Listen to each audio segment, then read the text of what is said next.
Assalamualaikum warahmatullahi ta'ala wabarakatuh. Alhamdulillahi rabbil alamin. Wassalatu wassalamu ala ashrafil anbiya'i wal mursalin. Wa ala alihi wa sahbihi ajma'in. Amma ba'd. Yang dihormati, lagi dikasihi seluruh para penonton, Cik Firdaus yang sentiasa bersama dengan saya, seluruh kaki tangan AIMIX daripada Don, seluruh tuan-tuan dan puan-puan yang saya hormati lagi saya kasihi sekalian. Khabar kita semua, moga-moga Allah Ta'ala bagi kesihatan dan kesejahteraan insya-Allah. Kita masih lagi dalam mengambil pengajaran dan ingatan daripada kalam Nabi kita Muhammad sallallahu alaihi wasallam. Kadang-kadang kita mari fikir, kenapa ummah ini, khususnya di akhir zaman, kadang-kadang tidak mengambil cakna sebahagiannya, tidak mengambil cakna tentang kalam Nabi sallallahu alaihi wasallam. Dalam dunia global, media sosial menjadi tumpuan, kadang-kadang umat ini sanggup mengenepikan ingatan, panduan dan bimbingan Nabi kita Muhammad sallallahu alaihi wasallam. Saya harap insya-Allah yang paling besar sekali rakyat negeri Terengganu mesti mempertahankan sikap mereka, pendirian mereka, jati diri mereka untuk berpegang dengan sunnah Nabi sallallahu alaihi wasallam. Kerana itulah yang disebut dalam rojokan kehidupan ummah ini, itqanul muluk bi ta'dilis suluk. Tak maaf tu sebagai muqaddimah. Abading kita, abang mang kita, ayah haji kita, mak cik, pak haji, anak-anak muda yang bersama dengan saya harap sungguh-sungguh kita cuba sebarkan. Bukan kalam saya. Saya hanya baca buku ini. Buku ini dikarang dengan beliau mengambil hadis-hadis yang dihimpunkan oleh Al-Imam An-Nawawi rahimahullahu ta'ala.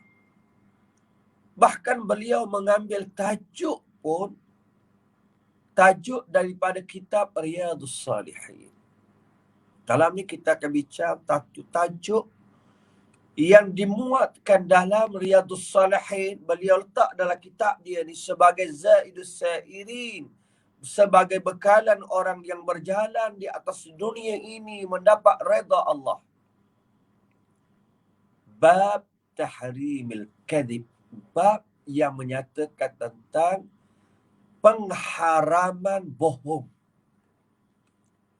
Hadis-hadis Nabi sallallahu alaihi wasallam yang begitu banyak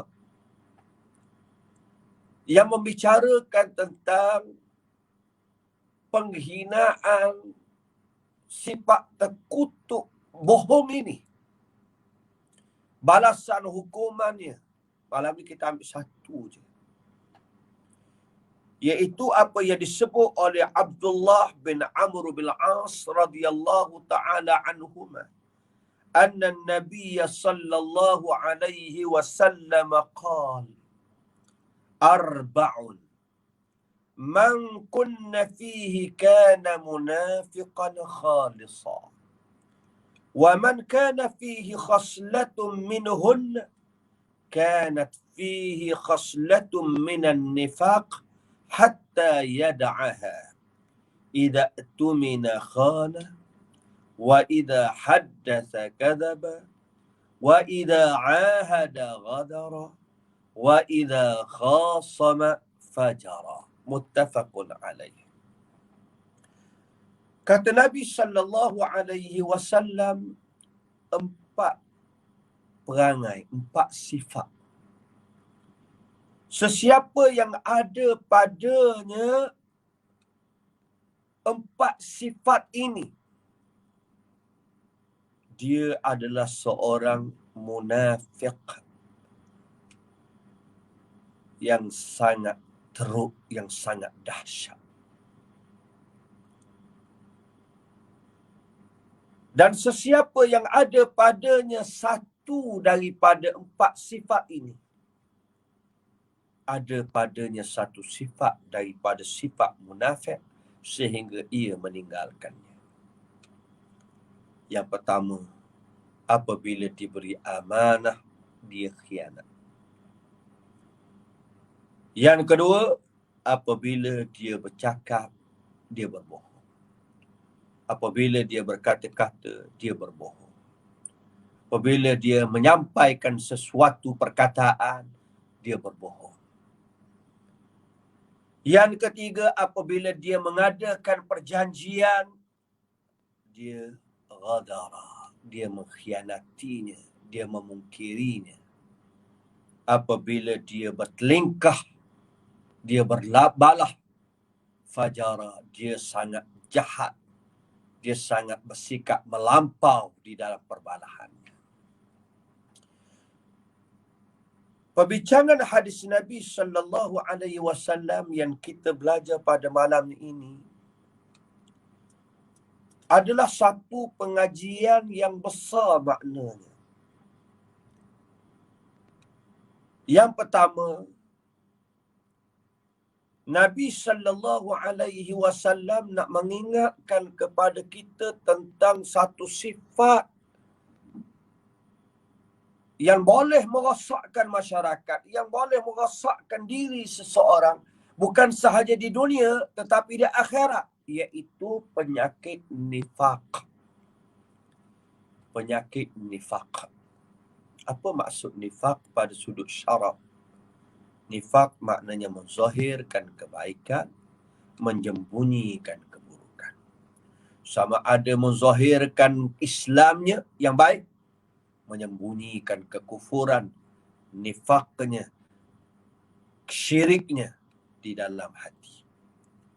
Kerana itu nifaq ada 2 jenis asas dia. Nifaq ini bila kita bercakap tentang munafik ni, munafik ada 2 jenis. Yang pertama, munafik i'tiqadi, nifaq i'tiqadi.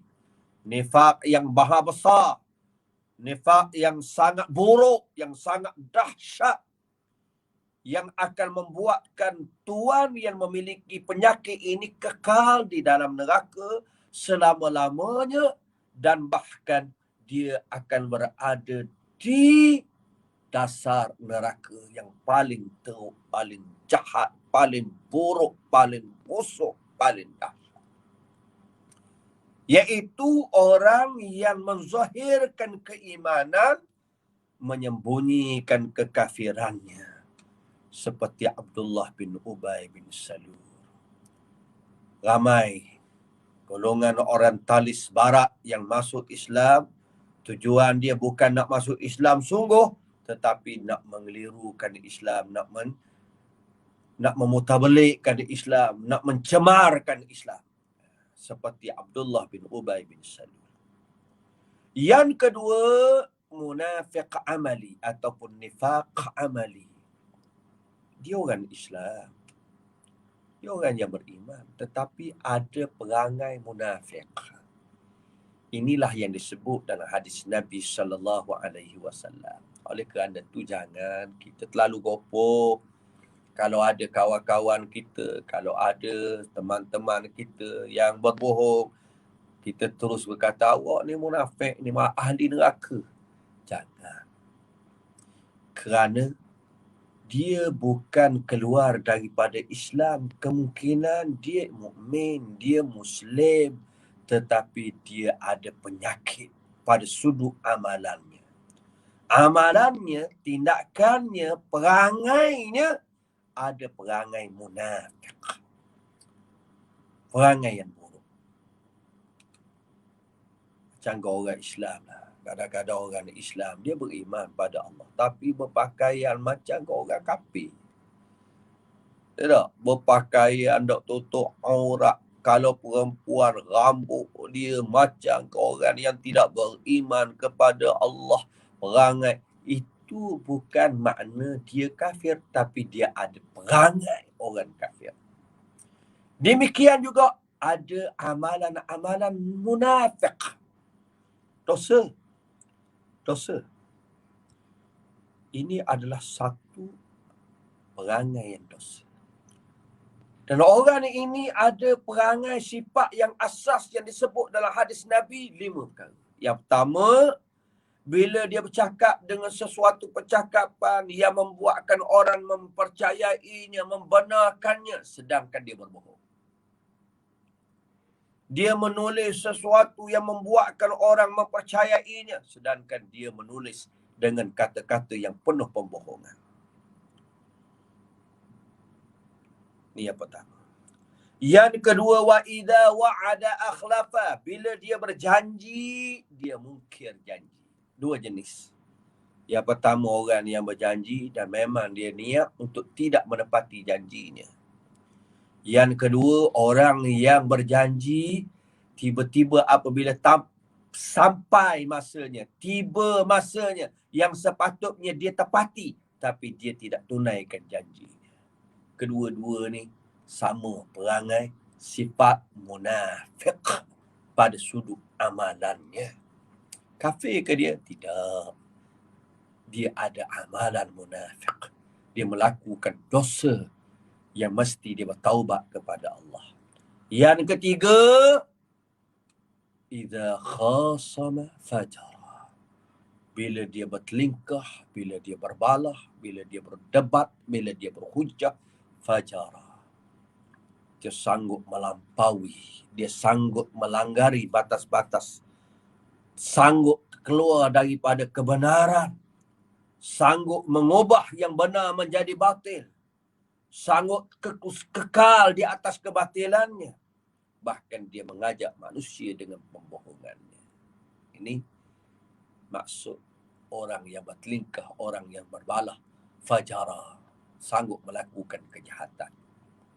Yang keempat, idza ahada, apabila mengadakan ikatan perjanjian, ghadara, dia khianat. Panjang perbincangan ini. Yang kelima, khianat pada amanah. Orang bagi amanah pada dia yang semestinya dia tunaikan. Dia mesti tunaikan amanah. Tapi tidak boleh dilabelkan. Ni orang tidak tepat amanah ni. Tak boleh. Ia menentukan amanah ataupun tidak. Ada integriti dia. Ada audit dia. Bukan tuduhan dan tomahan. Bukan. Dia menentukan seseorang itu amanah ataupun tidak. Kalau pemegang satu syarikat, kalau orang tu nak dikira amanah ataupun tidak, sekarang ni ada audit dia. Kalau dia tidak amanah, ada SPRM yang boleh menilai, yang SPRM boleh buat siasatan. Sesiapa yang mencurigai tentang pengkhianatannya, kalau dia pegang jawatan, sama ada yang berhormat, sama ada SQ, sama ada menteri besar, sama ada dia menteri, tidak boleh buat tomahan dan tuduhan semata-mata tulis dalam Facebook. Orang ni tak amanah ni, kerana tak tepat janji-janji dia, tidak menunaikan segala janji dia. Tuan-tuan, contoh. Ada orang ramai, dia kata, dah kita bagi amanah dan tunai amanah. Pembahagian luk tanah kepada anak-anak muda. Sebenarnya kita sedang menunaikan amanah itu. Tetapi tidak sempurna. Amanah itu sedang berjalan. Tuan-tuan boleh pejabat tanah, tuan-tuan boleh tanya, setiap hari pejabat tanah berurusan bagaimana nak bagi tanah pada anak-anak muda, pada rakyat negeri Terengganu. Saya dalam mesyuarat Esko setiap hari Rabu kelulusan tanah yang kita luluskan untuk rakyat negeri Terengganu sebahagian besar, bahkan 80%, 90% agenda mesyuarat Esko meluluskan tanah pada rakyat. Hanya Sebab rakyat kita ramai. Pengurusan dia ada prosedur dia. Pergerakan itu sedang berjalan. Sedang ditunaikan. Ini mesti difahami oleh masyarakat. Kerja kita nak bercakap malam ni bukan nak bercakap tentang kelima sifat munafik ini. Walaupun dalam hadis Nabi sallallahu alaihi wasallam, bila kita baca hadis Nabi sebut sesiapa yang ada 4 sifat ini kana munafiqan khalisan. Dia adalah orang yang munafik yang khalis, suci. Maknanya orang yang memang munafik sungguh. Maksud munafik sungguh ini para ulama kata bersangatan syadidus syibhi bil munafiq, bersangatan hampirnya dia dengan perangai orang-orang munafik. Jika orang ada 4 sifat ni, kalau ada 4 sifat ni, dekat sangat dah, buruk sangat dah, bukan kafir.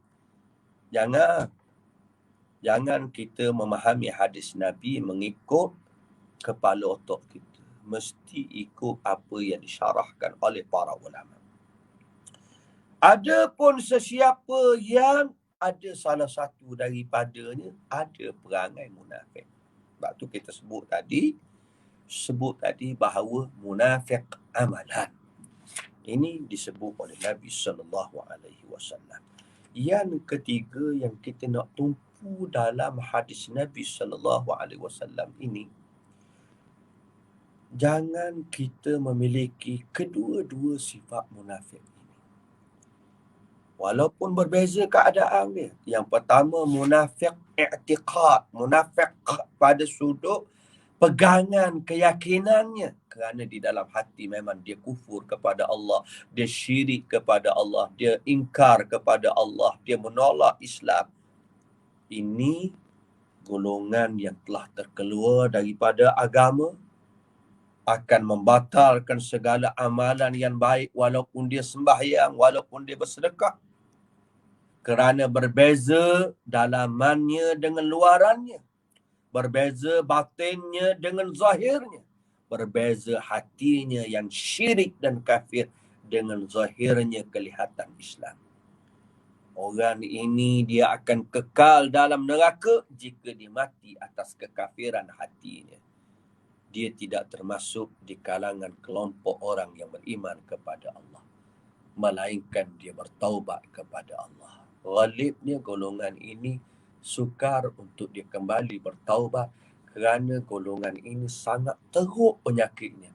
Kita baca dalam surah Al-Baqarah, orang yang bertakwa beberapa ayat, 2 ayat Allah Ta'ala membicarakan sifat orang kafir. Selepas itu panjang sekali Allah Ta'ala membicarakan tentang sifat orang-orang munafik ini.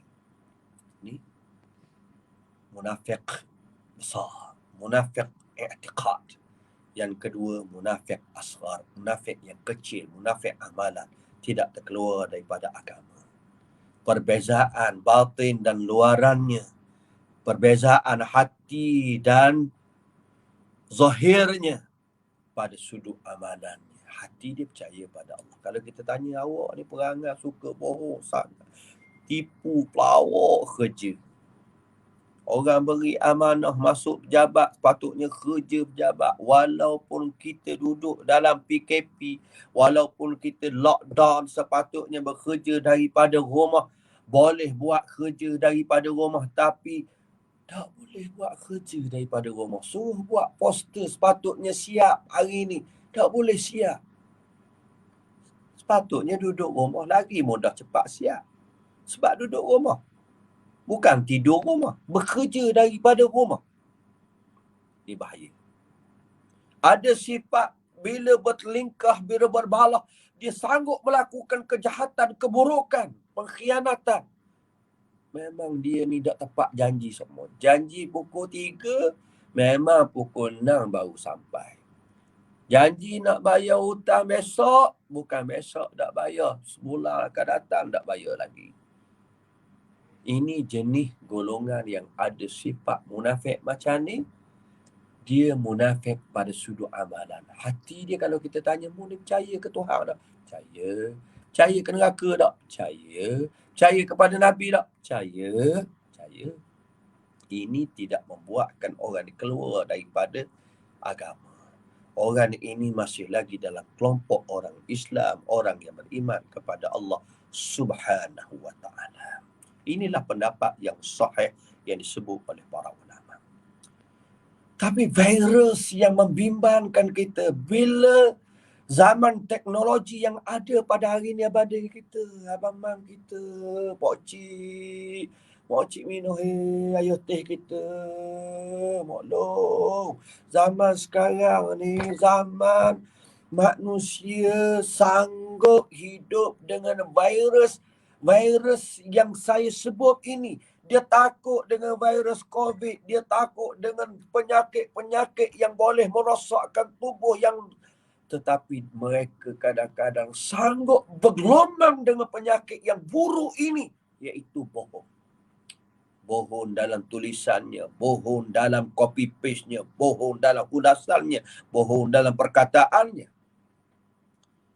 Para ulama menyatakan kita mesti berwaspada daripada beberapa gambaran bohong ini. Yang pertama, al-kadhibut tabriri. Pembohongan untuk menghalalkan kesalahan. At-tabriri. Pembohongan untuk membetulkan kesalahan kita. Kita potong belik cakap bohong pelawak. Orang tanya, betul kamu kata macam ni? Tak, aku tak kata. Sebenarnya aku kata macam ni. Ni. Orang yubarrira al-khata' bil-kadhib. Orang yang cuba nak membetulkan kesalahannya. Mempertahankan benang yang basah. Tapi dengan bohong. Yang kedua, al-kadhibu al-ikhtizali. Al-kadhibu al-ikhtizali.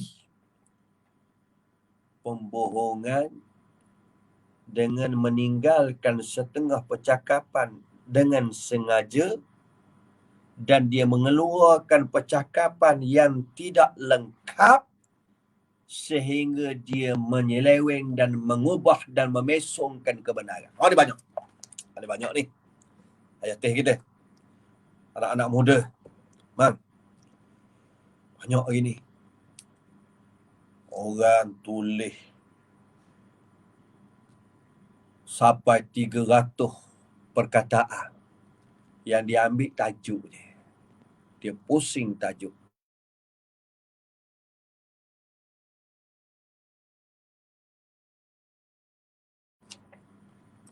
Kadang-kadang minta maaf ganggu ada orang telefon tadi. Kadang-kadang kita ni sanggup potong. Orang Tok Guru Haji Adi ceramah sejam, dia potong. Dia kerak. Hak mana yang kerak tu sehingga mabturan jadi cacat dah. Kawan ni ceramah 1 jam, dia ambil tak sampai seminit. Memesonkan kefahaman orang. Ni bohong. Banyak dalam media sosial yang berlaku hari ni. Orang ulas matuk saya pernah buat kenyataan yang panjang. Orang ambil pendek je. Kita ceramah begitu panjang, dia ambil pendek je. Ni perangai manusia. Jangan. Yang ketiga, al-kadhibut tamriri. Pembohongan untuk mencetuskan pembohongan secara lalu, secara cepat, iaitu yumarrirul kalam. Dia mengucapkan suatu ucapan dengan cepat fi ghaflatis sami' ketika orang yang mendengar itu lalai. Fa idza ma haddathahu ba'da dhalik yaqul lahu. Bila orang yang mendengar tanya dia, dia kata aku cerita dah kamu kan? Aku cerita dah kamu. Tapi dia tak cerita yang sebenar. Dia cerita panjang. Hak baik itu dia cerita laju. Hak ia nak cerita hak buruk tu. Contoh Ustaz Muhammad Nur ni, dia mengajar bagus. Hak belakang. Hak belakang tidak laju. Tapi orang dia ni tak jadi mana. Allah. Yang keempat, al-kadhibul intiqai. Dia cuba mencetuskan perkataan-perkataan yang baik, menyembunyikan perkataan yang lain secara sengaja, yang juga akhirnya memesongkan kebenaran. Hak biasa kita dengar misalnya amanat Tok Guru jadi. Tok Guru ceramah, ya Allah panjang, tapi dia ambil. Akhirnya menyalahkan kefahaman orang, mencetuskan kefahaman salah orang, inilah dipergunakan oleh orang. Ya Allah, ya Tuhanku. Apa sahaja bentuk pembohongan yang ada pada hari ini merupakan satu virus yang boleh merosakkan masyarakat, yang boleh merosakkan kehidupan ummah, dan bahkan boleh merosakkan sebuah negara, bahkan boleh menghancurkan sebuah kerajaan. Kerajaan yang baik, tiba-tiba kamulah cara bohong. Kamulah dengan bohong. Kamu masuk dalam Facebook bohong. Tuan-tuan, hari ini saya juga banyak dapat aduan. Ada yang kata, saya tidak dapat bantuan, saya susah, saya miskin. Jika benar tidak dapat bantuan, kita pihak kerajaan ini bersikap terbuka, tolong maklum ke GPKK. Memang kalau benar-benar layak, sebab kita ada peruntukan untuk orang yang layak. Kalau ada orang yang sudah kaya ataupun orang yang sudah ada duit, kemungkinan ada duit simpanan dia ada duit simpanan, gunalah dulu untuk simpanan kehidupan dia. Ya Allah, ya Tuhanku, jangan kita hancurkan negeri ini, kepimpinan, kehidupan diri kita dengan pembohongan. Kerana pembohongan ini adalah perangai golongan munafik. Innal munafiqina fid darki asfali minan nar. Orang munafik yang buruk pada sudut i'tiqad, rosak pada sudut i'tiqad, berada dalam dasar neraka yang paling bawah. Jangan kita ada sifat golongan yang keji, yang hina, yang terkutuk, yang buruk macam ni. Ambillah hidup kita dengan sifat-sifat yang baik. Bina kehidupan kita dengan kehidupan yang baik. Kita bina media sosial yang ada pada hari ini. Orang-orang yang soleh kita gemakan, kita bangkitkan, kita gerakkan gelombang perkataan-perkataan yang benar di dalam media sosial untuk membina masyarakat dan membangunkan ummah dengan takwa kepada Allah. Akhir kalam, jangan lupa hari Khamis ini sehingga hari Jumaat 18 dan 19 hari bulan, hari Khamis sehingga hari Jumaat, kita pakat ramai-ramai untuk bermunajat kepada Allah. Maksudnya, biar kita berpuasa pada hari Khamis, puasa sunat, dalam keadaan kita lapar, agar doa kita dimustajabkan oleh Allah. Hati kita sentiasa ingat pada Allah, hati kita sentiasa bermunajat pada Allah, hati kita sentiasa merintih pada Allah, hati kita sentiasa beristighfar kepada Allah. Hidup masyarakat pada hari itu, rakyat seluruhnya sentiasa mengharapkan ar-raja, mengharapkan kepada Allah Subhanahu wa taala. Jangan lupa hashtag semua Facebook kita.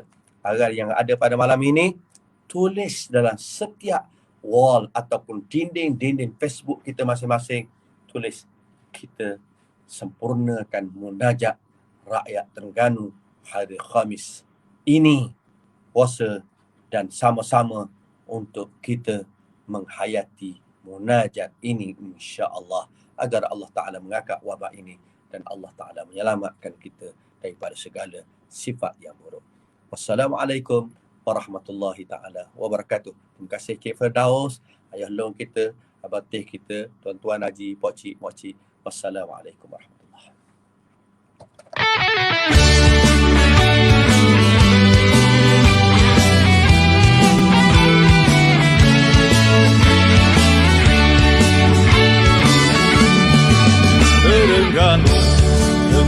Darul Iman Terengganu, menjunjung hukum Islam. Terengganu maju berkat sejahtera, bawah panduan umara dan ulama. Modal insan jadi keutamaan, ini ummah bertakwa dan beriman. Semua rakyat tak kira bangsa agama mendapat rahmat dari Maha Esa. Pembangunan ekonomi, sosial dan hiburan, terapkan hukum Islam seiringan. Ada garis terpanduan perlu diperkasakan, memastikan kesyumulan Islam. IMIX membangun modal insan, IMIX memacu perubahan, IMIX menggalas hasrat serta tujuan, bersama kita jayakan. IMIX memimpin peralihan, IMIX menuju kejayaan. IMIX medan informasi kerajaan, menggapai impian bersama.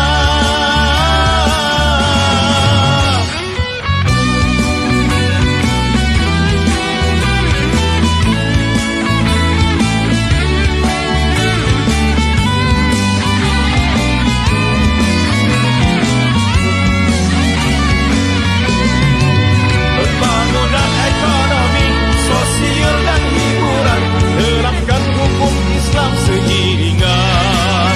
Ada garis terpanduan perlu diperkasakan, memastikan kesyumulan Islam.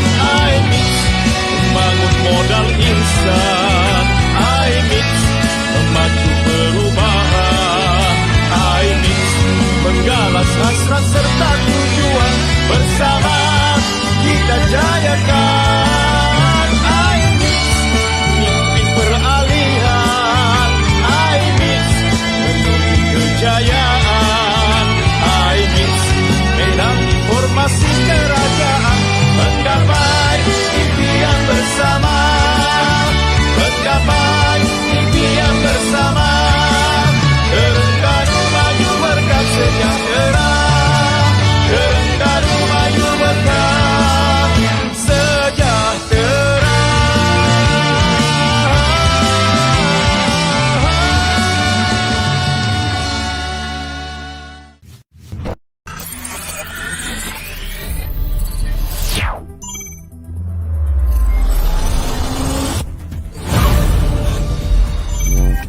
TRDI News.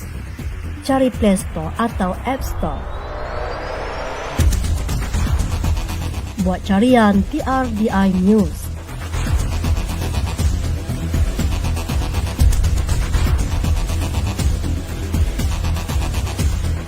Tekan install. Buka aplikasi TRDI News. Dan terus nikmati notifikasi segala maklumat terbaru Kerajaan Negeri Terengganu. TRDI Apps, aplikasi Terengganu Darul Iman, sebuah portal maklumat Kerajaan Negeri Terengganu, cakna, tepat dan terkini. Video TV Darul Iman, paparan video berita semasa, pelancongan, politik dan sebagainya. Paparan beresolusi tinggi yang lebih menarik dan trending. Album fotografi, hanya klik untuk melihat foto berita, sukan dan lain-lain. Paparan foto penuh, berkualiti dan mampu di zoom. Turut disediakan podcast TRDI. Juga Warta Darul Iman versi maya bagi setiap edisi yang telah diterbitkan. Segala maklumat kini di hujung jari anda. Hanya mak turun sekarang.